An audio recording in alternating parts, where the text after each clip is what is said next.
Good morning. आज हम aiders के बारे में डिस्कस करने जा रहे हैं। एडर्स किस लिए यूज करते हैं आज हम इस वीडियो में देखेंगे। वैसे कि आपको पता ही है कि digital computer different information processing task करता है और बहुत सारे फंक्शन भी करता है, और उनमें से कोई एक फंक्शन है बाइनरी एडिशन, जो कि एक अरिथमेटिक ऑपरेशन है। तो आप देख सकते हो कि बाइनरी एडिशन के लिए हमें दो इनपुट की जरूरत होती है। ये जो इनपुट है इसे हम कहते हैं ऑगेड, और जब हम इस नंबर के साथ कोई दूसरा नंबर ऐड करते हैं उसे हम करते हैं एडेंड। तो जब हम बाइनरी एडिशन ऑपरेशन करते हैं कॉलम वाइज, तो ये जो आउटपुट आती है इसे हम कहते हैं सम। तो हमने बाइनरी एडिशन में रूल्स पढ़े थे, जिसमें कि हमने डिस्कस किया था कि 0 + 0 होता है 0, 0 + 1 होता है 1, 1 + 0 होता है 1। ये सम की बात कर रहा हूँ यहाँ पर मैं। और 1 + 1 होता है 0, लेकिन 1 कैरी होता है। तो एडर्स बेसिकली आपके दो टाइप्स के होते हैं, एक तो हाफ एडर और एक फुल एडर। जो आपका हाफ एडर है ये 2 बिट्स पे काम करता है। तो आज के इस वीडियो प्रेजेंटेशन में हम सिर्फ हाफ एडर के बारे में बात करेंगे। अगले वीडियो लेक्चर में मैं फुल एडर के बारे में बताऊंगा, उसका सर्किट कैसे डिजाइन करना है। तो आज हम सिर्फ हाफ एडर के बारे में डिस्कस करेंगे। तो हाफ एडर आपका क्या होता है उसका मैं डेफिनेशन लिख देता हूं यहाँ पर। तो half adder is basically combinational circuit है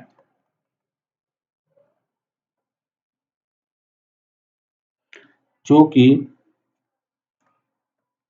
2 बिट्स पे काम करता है, that performs addition of 2 bits. जबकि जो फुल एडर है वो 3 बिट्स पे काम करता है, तो वो हम अगले वीडियो में देखेंगे। तो हाफ एडर के लिए आपके पास दो इनपुट होता है बाइनरी,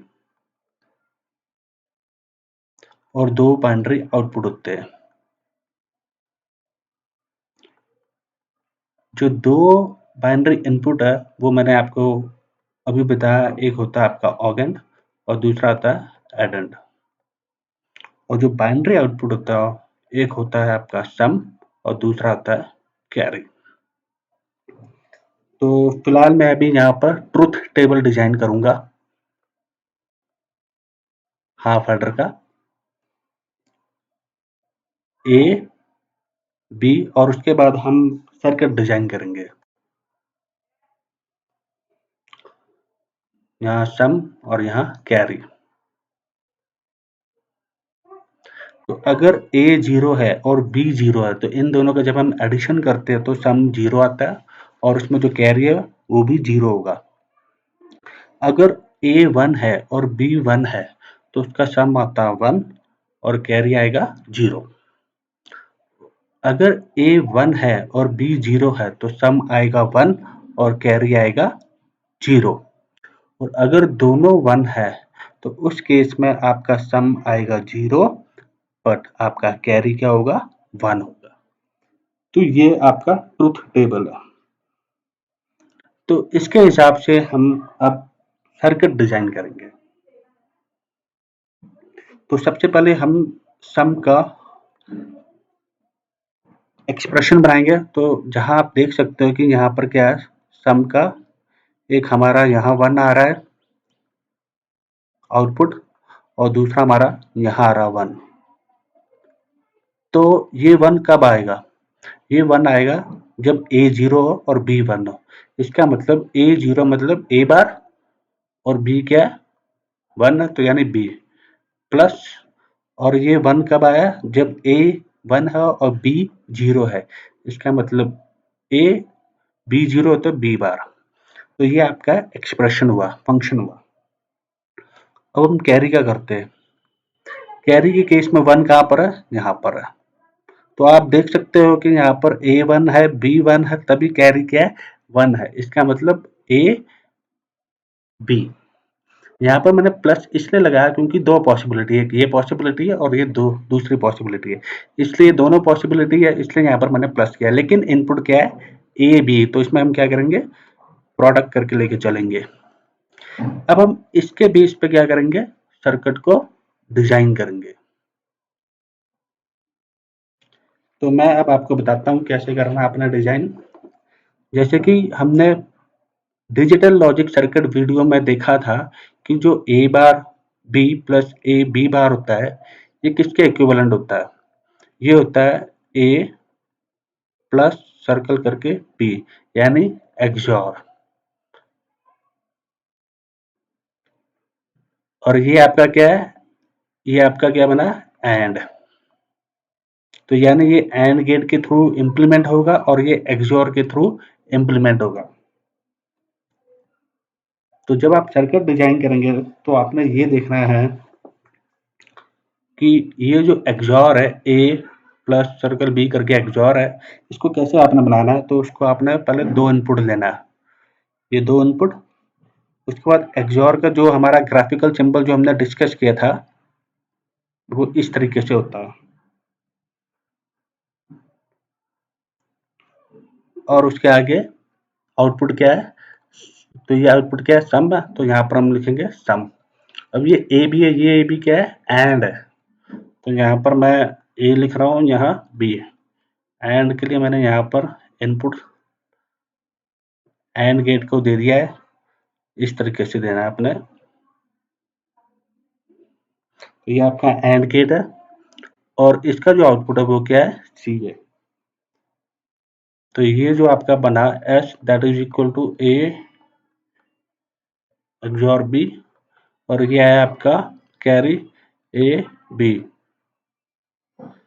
तो ये आपने एक्सॉर गेट यूज किया और ये आपने एंड गेट यूज किया। तो जो हमने वीडियो पे डिस्कस किया था लॉजिक गेट में कि किस तरीके से हम लॉजिक गेट्स को डिजिटल सर्किट में डिजाइन करने में यूज कर सकते हैं, तो इस तरीके से आपको ये गेट्स यूज करने होते हैं जब आप डिजिटल सर्किट को डिजाइन करते हैं।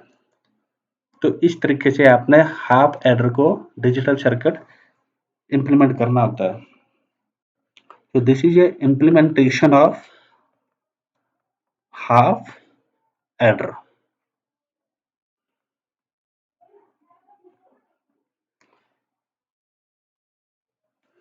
हम चाहे तो इस तरीके से भी रिप्रेजेंट कर सकते हैं, जैसे कि ए डैश बी, तो ये भी क्या है, एक एंड के थ्रू हम इसको रिप्रेजेंट कर सकते हैं।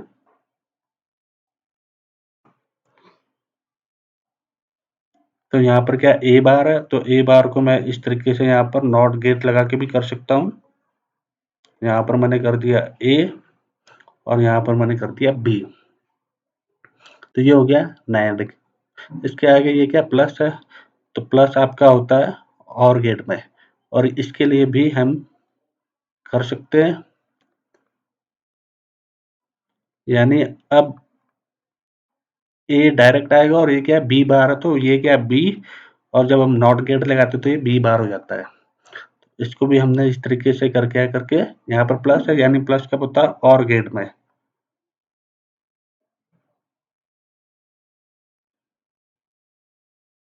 तो यहाँ पर अब आएगा सम, तो ये बन गया सम का। और यहाँ पर क्या है, ए बी कैरी,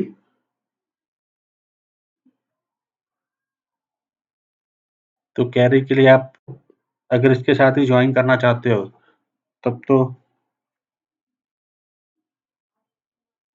ये ए यहाँ से आएगा और ये बी यहाँ से, दोनों 1 1 होना चाहिए, और इसको डी गेट के साथ, और यहाँ पर आएगा सी। ये मैंने यहाँ अलग अलग इनपुट लिया है, इसके लिए भी इसके लिए भी। आप चाहें तो एक ही इनपुट से भी आप कर सकते हैं, ए और बी इनपुट से। यानी यहाँ से आप नॉट, यहाँ से आप डायरेक्ट कनेक्शन दे सकते हो इसके साथ, और बी को डायरेक्ट इसके साथ कनेक्शन दे सकते हो यहाँ से डायरेक्ट।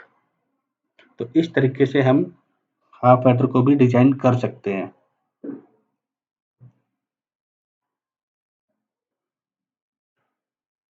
तो आज के लिए इतना ही। धन्यवाद।